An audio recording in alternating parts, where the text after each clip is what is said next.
Hey everybody, this is Mr. Storm, and in this project, we are going to continue working on our 3D game here. The issue is, I'm looking at my hierarchy here, and I'm seeing a bunch of stuff kind of all over the place, right?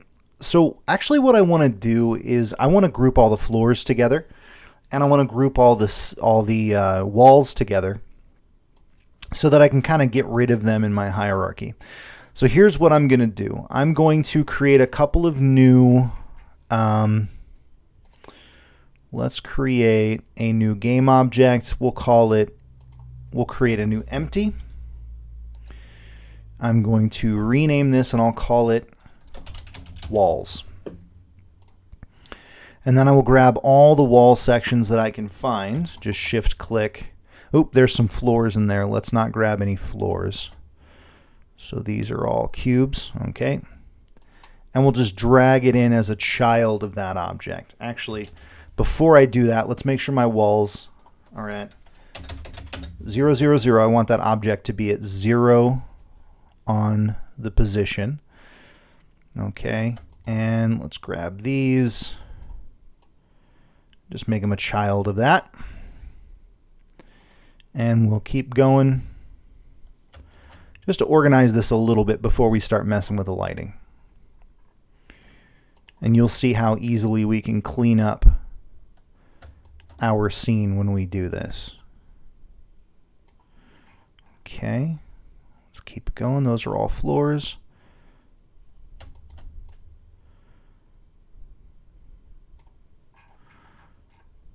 Making sure, yeah, they're all cubes. Okay, good.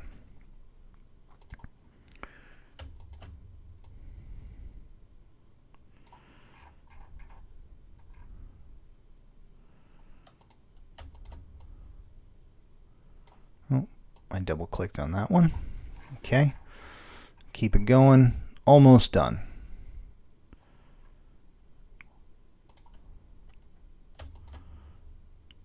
You know, this is one of those things I probably should have done in the beginning, but I, was kind of rushing through, and I just wanted to, I was so excited to start working on the project. I didn't even stop to think about organizing things well, but now we'll do it now. We'll get it done, and that way we won't have to worry about it anymore. Ooh, I missed a couple cubes there. Okay. All right, so those are all of our walls. Now we can hit that little arrow next to walls, and it collapses them all in, which is what we want. Okay, perfect. Now let's create another empty object, and we will call this, we'll call this floors. Okay. And we'll grab all of our floors, and we'll bring them in. Perfect. Okay, so now we have walls, floors, we have our directional camera, or our directional light, and our main camera. All right, so in this video, we're going to be talking about light, and we want to talk about how light is going to work in our game. First of all, let's do something kind of controversial. Let's kill our directional light. Spooky.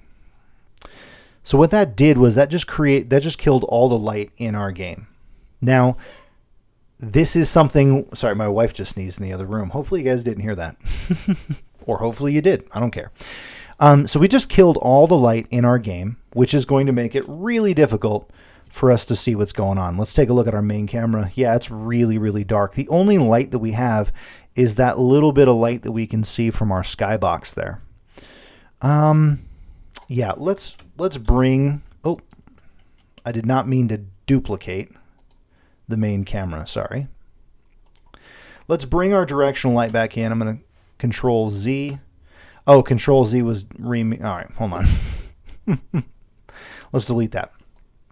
I'm going to bring in a directional light because we want to do one more thing before we start killing all the lights in our game. So let's just bring in a new light. And notice we have a ton of different lights.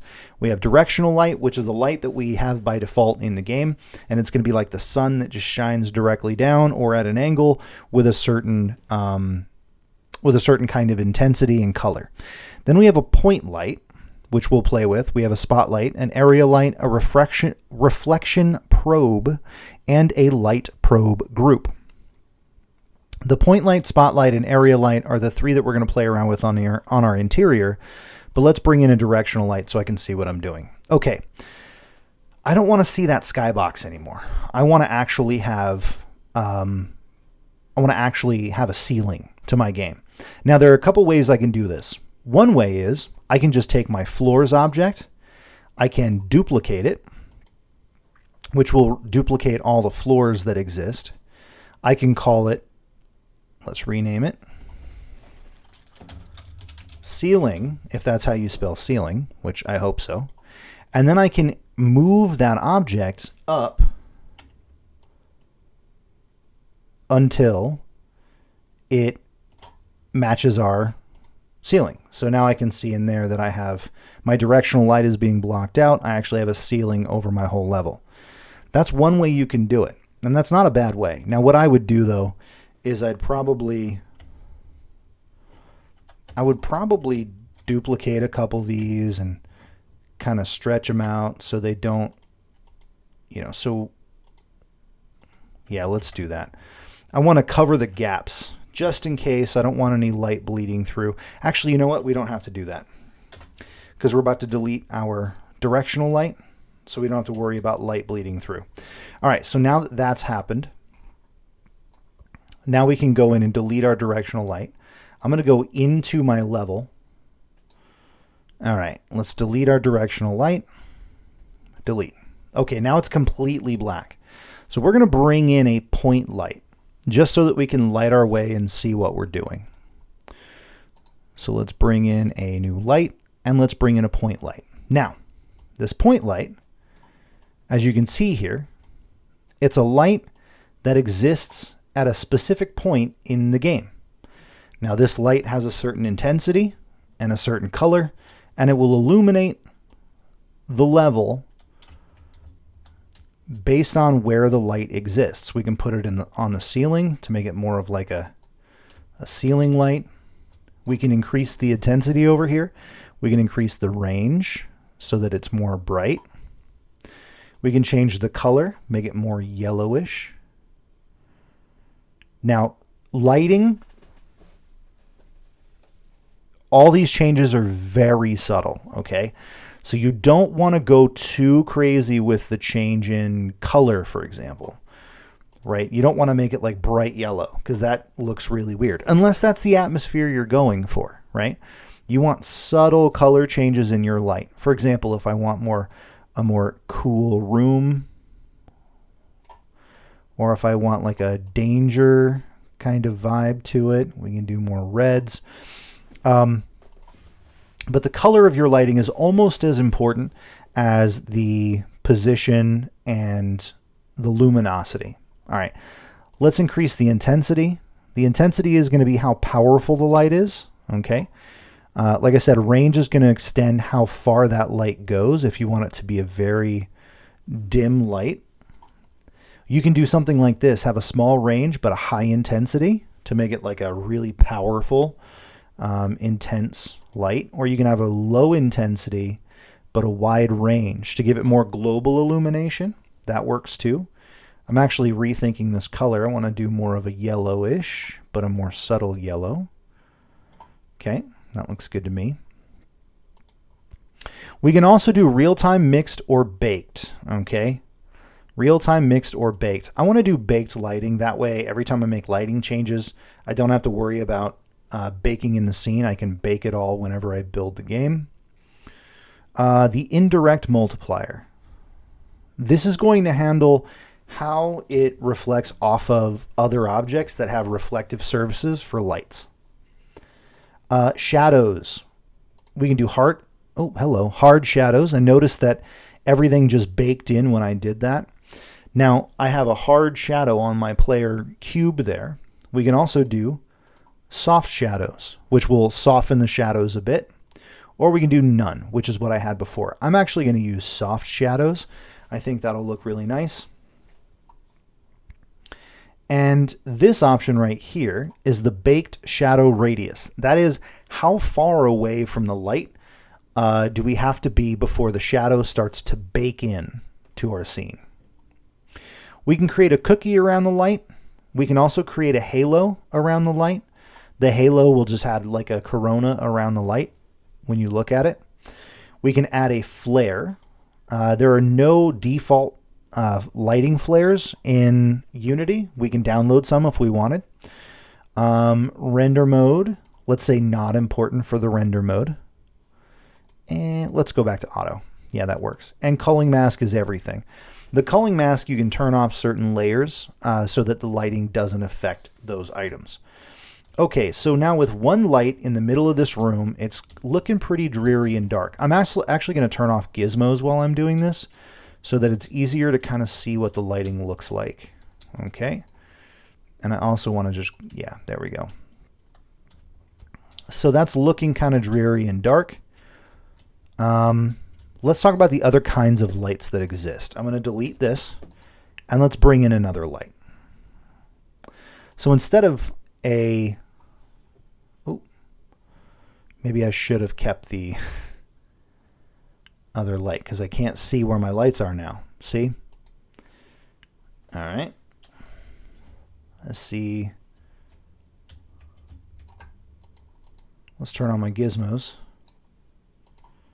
Is that my point light?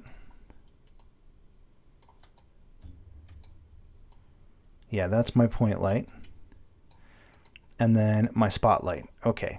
We'll bring the spotlight in. We'll delete the point light. Okay. So the spotlight is exactly what it sounds like. It illuminates a spot, just like a regular spotlight does. We can rotate it so that the spotlight points out in a certain angle. All right. We can change. Let's rotate it back. We can change how, obviously, the range of the spotlight, right? We can change the spot angle, which is how wide or how tight the spotlight is. Again, we can change intensity and color. Okay, so spotlights are fun. You can do all kinds of cool stuff with spotlights. Beautiful. Let's check out another light. This is called an area light. Now what the area light does is it illuminates a specific area. Let's get it up here so we can see it. The area light illuminates a rectangle area in your scene. I'll be honest with you, I haven't used area lights too much, so bear with me. I don't think it doesn't look like it's actually working though. Interesting. Oh.